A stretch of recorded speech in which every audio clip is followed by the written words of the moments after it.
Kenapa aplikasi atau website buatan programmer Indonesia terlihat kurang proper dibandingkan dengan bikinan programmer luar negeri? Kenapa codingannya kelihatan berantakan dan nggak rapi?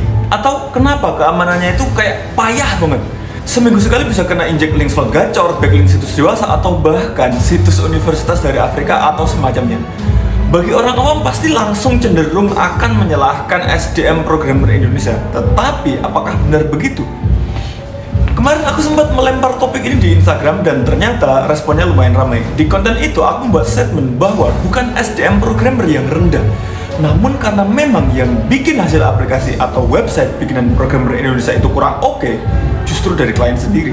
Faktanya banyak programmer Indonesia yang kerja remote di luar negeri atau bahkan freelance dan ngerjain project dari klien luar negeri dan hasilnya oke-oke, duitnya juga lebih oke, dan nggak ada komplain yang berarti. Dengan begitu, maka yang menjadi masalah bukanlah sang programmer. Para programmer di Indonesia itu sakti-sakti, mau dibikinin fitur secanggih apapun bisa, mau bikin sistem keamanan yang luar biasa pun bisa, mau bikin aplikasi atau website yang UI UX-nya sangat bagus, bisa banget. Namun begitu dibenturkan dengan klien, entah tes desainnya beda, entah merasa keamanan nggak terlalu penting, entah fiturnya yang minta dikurangi, atau semata-mata karena minim budget nggak cukup, ya pokoknya kayak gitulah. Akhirnya ya programmer mau seidealis mungkin harus menuruti permintaan klien kan. Para programmer bisa merancang sistem paling canggih sejagat raya, namun kalau klien minta dibikinin seringkes dan semurah mungkin, programmer ya bisa apa? Kenapa hal ini bisa terjadi? Menurutku itu karena banyak yang belum paham kebutuhan akan aplikasi atau website. Nggak bisa dimungkiri pembuatan aplikasi atau website masih dianggap kebutuhan tersier. Terlebih jika memang perusahaan tidak menitik beratkan bisnis utamanya kepada aplikasi atau website. Karena itu banyak yang mengesampingkan kebutuhan aplikasi yang proper untuk bisnis mereka. Ibaratnya bisnis mereka itu bisa berjalan tanpa aplikasi. Lantas kenapa harus mengeluarkan dana ratusan juta hanya demi membuat aplikasi yang proper? Karena itulah saat mereka bikin aplikasi biasanya ya hanya demi eksistensi aja agar terlihat lebih masa kini gitu. Jadinya ya programmer atau vendor IT nggak bisa bekerja mengeluarkan potensi maksimal mereka.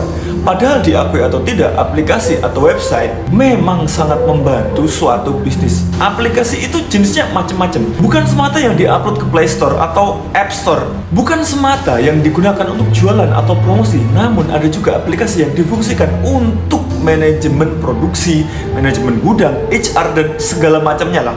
Yang bertujuan untuk apa? Untuk efisiensi produksi. Karena itu sebuah industri manufaktur sangat salah jika membuat aplikasi demi promosi, tetapi akan lebih cocok jika membuat aplikasi yang membantu proses produksi.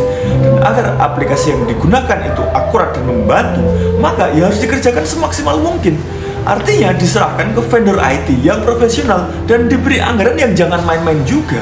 Itu baru di pihak klien yang non-IT ya. Di sisi lain, perusahaan atau bisnis atau startup yang memang butuh aplikasi untuk bisnisnya bisa berjalan juga nggak kalah lucu. Bayangin ada sekelompok pemuda punya mimpi besar menyelesaikan masalah dengan membuat startup mereka, tetapi nggak mau mengeluarkan budget demi membuat aplikasi. Ini maksudnya gimana?